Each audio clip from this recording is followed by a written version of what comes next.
अध्यक्ष बीजेपी हरियाणा सरकार आज पहली बार इस पावन मंच पर हमें अपना आशीर्वाद देने आए हैं। आपके साथ सोनीपत के लोकप्रिय विधायक श्री नितिन मदान जी भी पहुंच चुके हैं। मैं आपका भी श्री रामलोक सभा की तरफ से पावन मंच पर हार्दिक अभिनंदन करता हूं, वंदन करता हूं, आपको नमन करता हूं। और क्योंकि इन्होंने भी आगे भी बहुत सारे प्रोग्राम करने हैं, अभी इन्होंने भी आशीर्वाद भी देना है, इसलिए मैं सबसे पहले आग्रह करूंगा श्री महेंद्र मंगला जी से कि मुक्ता पट्टिका द्वारा माननीय बड़ोली जी का स्वागत करें। भाई जोरदार तालियां। माननीय निखिल साहब का भी मुक्ता पट्टिका पहनाकर स्वागत करेंगे श्री महेंद्र मंगला जी, प्रधान श्री रामलोक सभा। स्वागत की कड़ी में मेरा आग्रह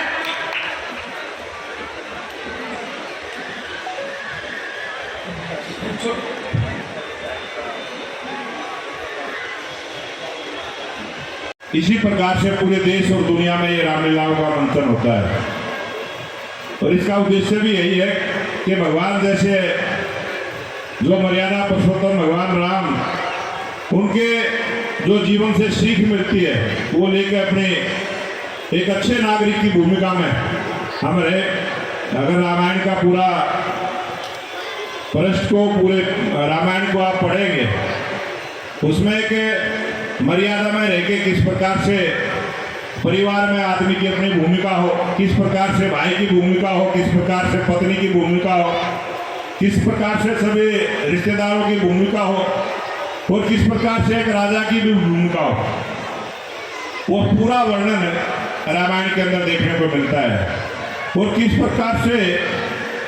जो जनता सोचती है उसके अनुरूप काम करना। जिस प्रकार से आज देश के प्रधानमंत्री नरेंद्र मोदी जी,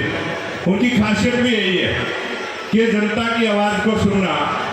और उस जनता की आवाज़ में अपने विजन को तय करना और उस विजन पर सरकार का काम करना, ये बहुत बड़ा विषय है। और आप आज रामलीला देखने के लिए आए हैं, मैं तो आपको बधाई दूंगा, लेकिन ये निवेदन जरूर करूंगा कि जिस प्रकार का विजन देश के प्रधानमंत्री नरेंद्र मोदी जी का है, और हम तो ये भी मानते हैं कि जो आज 100 वर्ष पूरे हुए हैं, जो एक ऐसा संगठन आरएसएस का जिसकी अपनी 56 इकाइयां हैं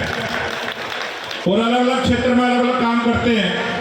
एक राजनीतिक इकाई बीजेपी भी है जिसमें हम सब काम करते हैं, स्वयंसेवक काम करते हैं। तो इसी प्रकार की 56 इकाइयां हैं,